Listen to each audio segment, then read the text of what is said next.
안녕하세요. 이진희 목사입니다. 눈으로 보고 귀로 듣는 큐티 하이델베르크 교리 문답 14번째 문답 시작하도록 하겠습니다.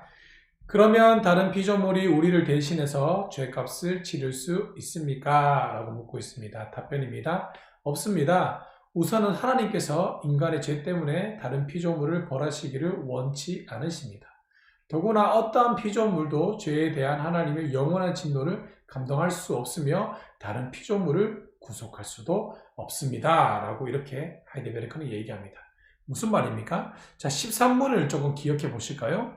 자, 우리는 스스로 죄값을 치를 수 있느냐라는 이 질문에 스스로 우리 인간은 죄값을 치를 수 없다. 왜죠? 인간은 날마다 죄를 더하기 때문에 그렇다라고 이야기합니다. 자, 그래서 14문은 또 묻고 있는 거예요. 그러면 인간 스스로가 죄값을 치를 수 없다면 인간 말고 다른 피조물이 우리를 대신해서 죄값을 치를 수 있느냐라고 묻고 있는 겁니다. 답변은 또 이렇게 얘기해요. 정확하게 없다라고 딱 잘라 얘기합니다.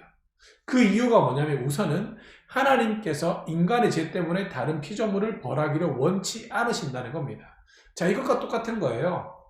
내가 예를 들어서 이진희 목사인 제가 A라는 사람을 때렸습니다.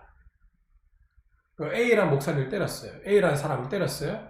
그런데 내가 A라는 사람에게 미안해요. 그런데 내가 B라는 사람에게 가서 아이고 미안합니다. 잘못했습니다. 라고 이야기하면 이게 될까요? 안 되죠. 제가 용서받고 제가 사과하려면 내가 때린 A라는 사람에게 가서 용서를 구해야 됩니다. 잘못했다라고 용서를 구해야 됩니다. 마찬가지입니다.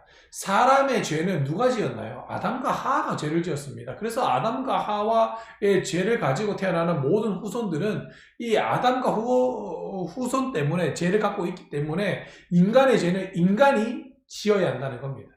다른 피조물은 대신할 수가 없어요. 자, 이게 바로 구약에서 보여주는 단편적인 구약의 제사의 이해입니다. 그래서 구약의 제사는 미래에 오실 예수의 모형, 예표라고 이야기하는데요. 한 가지만 볼까요? 이스라엘 백성들이 대속제일이라고 이야기하는 데는 그날에는 1년에 한 번 대속제일 때는 자신이 지은 죄를 동물에게 전가시킵니다. 안수해요, 제사장이. 무슨 죄, 1년 동안 무슨 죄를 이 동물에게 전가하고 동물을 죽입니다. 그러면 내 죄가 용서받는 거예요. 근데 이게 불완전했죠. 그래서 매번 제사를 지내야 되는 거예요. 매번 죄를 왜? 인간은 매번 죄를 지으니까. 그러니까 매번 제사를 지내야 되는 거예요. 그러다가 마지막 1년에 한 번은 대속제물이라 해서 큰 제물을 드리는 겁니다. 그래도 안 돼요. 근데 히브리서에 보면 예수님께서 우리를 위하여 뭐가 됐다라고 얘기합니까? 대속제물이 되셨다라고 이야기하는 거예요. 마치 우리의 죄, 그래서 우리의 죄를 예수님께 전가시키고 예수님이 십자가 위에 못 박혀 죽은 것은 내 죄 때문에 모든 것을 짊어지고 죽었다는 겁니다. 자, 그래서 제가 12문답에 이야기할 때 예수의 중보자 조건, 첫 번째 인성이 있어야 된다라고 이야기 드렸죠. 똑같이 반복하고 있다는 겁니다. 인간의 죄 때문에 다른 피조물을 벌하기를 원치 않으세요. 이거는 창세기에도 나와요. 아담과 하와가 죄를 받았는데 죄는 아담과 하와가 지었어요. 근데 뭐도 저주를 받았다라고 이야기할까요? 아시는 분 계신가요? 땅도 저주를 받아. 땅이 무엇을 냈다라고 얘기할까요? 가시연금키를 냈다라고 이야기합니다. 사람의 죄 때문에 말미암아 땅도 저주를 받았다는 거예요. 그럼 땅만 저주받았을까요? 아니죠. 땅이 저주받았다는 것은 땅에 사는 모든 피조물이 다 저주받았다는 겁니다. 그래서 다른 피조물로는 방법이 없는 거예요. 자, 하이데베르크 계속 볼게요. 더구나 어떠한 피조물도 죄에 대한 하나님의 영원한 진노를 감당할 수 없으며 다른 피조물을 구속할 수도 없습니다.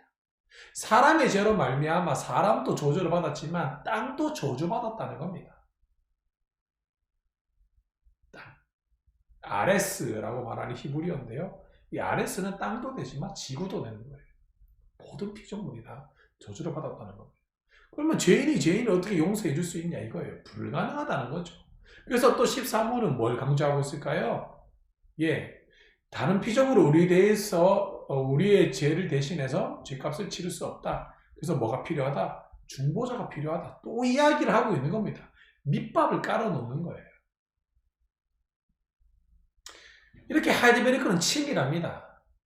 왜 우리에게 중보자가 필요한지에 대해서 계속 설명해 주고 있는 거예요. 13문에 질문을 던져가지고 인간 스스로가 죄값을 치를 수 있나? 없다. 또 12문 다음에 정의로우신 하나님이 심판하셔야 되는데 그러면 그 형벌을 받게 될 다른 사람이 있냐? 없다. 계속 묻고 있는 거예요. 그럼 사람이 어떻게 구원을 받을 수 있지? 사람이 어떻게 구속을 받을 수 있지? 그러면 우리를 구원해 줄 뭔가가 필요하구나. 이걸 만들어내게끔, 끄집어내게끔 하게 되는 거죠. 그러면서 이 질문을 통해서 계속 율법부터 이야기하는 이유가 뭐냐면 사람은 도저히 율법에서부터 벗어날 수 없고 율법을 이룰 수도 없고 율법을 완성할 수도 없고 율법 때문에 내가 죄인이라는 것을 알게 되는데 이 죄에서부터 탈출할 방법이 없다라는 것을 계속 얘기하는 거예요. 그래서 결국엔 뭐가 필요하다? 중보자가 필요하다. 이걸 얘기하고 싶었다는 겁니다. 우리 살아가는 모든 여러분들, 우리에게는 중보자가 필요합니다. 그 사실을 기억해야 됩니다. 오늘 하이델베르크 14문 다 기억하시면서 우리의 인간의 죄 때문에 다른 피조물도 저주를 받았고 그래서 이 인간의 죄는 인간만이 짊어져야지만 해결할 수 있다라는 사실을 기억하시는 귀하고 복된 사람이 되기를 주님의 이름으로 간절히 축복합니다. 아멘.